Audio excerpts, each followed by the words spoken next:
Magandang hapon mga kalapatids. Pakawala tayo ng alaga natin. Ayaw pa nilang magsilabasan ha. Mukhang kaninang umaga napagod sila sa ronda mga kalapatids. Pinakawalan sila ni Kalapati kaninang umaga. Matagal nga daw rumonda. Ayaw magsipaglabasan ha.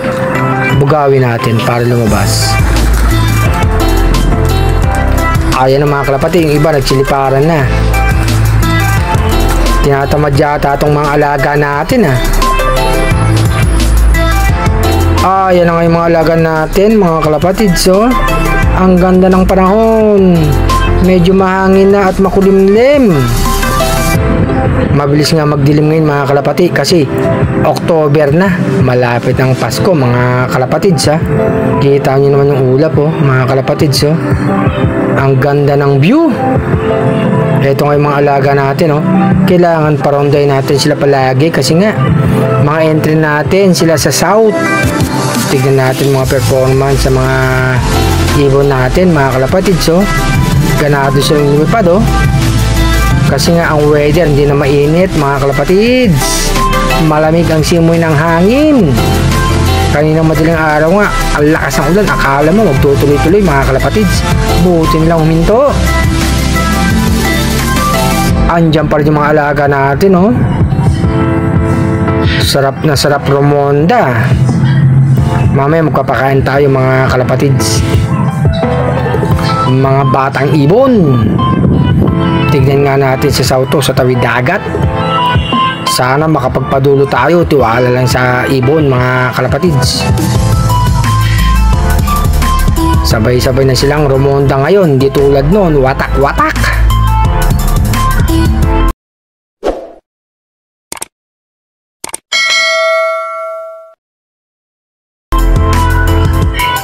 Eto nga oh, yung magpamilya oh. Si Beauty, naglilimlim na, 2 itlog mga kalapatids. Ayun yung mga anak nila, malalaki na oh. Ang cute na mga anak nila, katulad ng magulang. 2 itlog ni Beauty. Sana mapisa mga kalapatids. Ay lang yung mga ibang ibon natin nasa labas pa, ay pang pumasok ah. Gustong gusto pa nila sa labas ah. Mamaya magsisipasok ko na yun. May isang ibon papasok na oh. Talo na. Talo na. Tumalo na yung isang ibon natin mga kalapatids. Bumaba pa yung isang ibon oh. At saka yung isa. Ayan si Padrino papasok na yan. Andyan yung paris niya sa loob eh. Naglilimlim si Black. May 2 itlog. Talo na Padrino. Ito nga sigang nga tong ibon na to eh. Kasi nga si Black may nililimliman 2 itlog. Kaya binabarako niya yung mga ibang ibon natin mga kalapatids. Ay pang pumasok. Talo na. Stitchel bo. Ito mukhang tatalo na. Talo na. Ayan tumalon na. Itong isang ibon natin tatalo na yan. Talo na. Mga naglulugon nga sila mga kalapatids. Ayan o maganda yan. Maglugon na sila. Para pagdating ng south, tapos yung paglulugon nila. Kapasok na isang batang ibon natin o. Ayaw pa, nahiya pa. Ayan ang mga kalapati. May papasok na dyan. Talo na. Nang makakain na. Mamaya si Padrino alisin natin eh. Naniniga sa loob. Di makakain yung iba. Inaaway. Kunin ko siya mamaya para makakain yung mga ibang ibon natin. Ayan may pumasok na mga kalapatids. Isa na lang oh. Talo na mayroon pa palang isa oh. Bekart. Tatalo na yan mga kalapatids kasi malapit nang magdilim.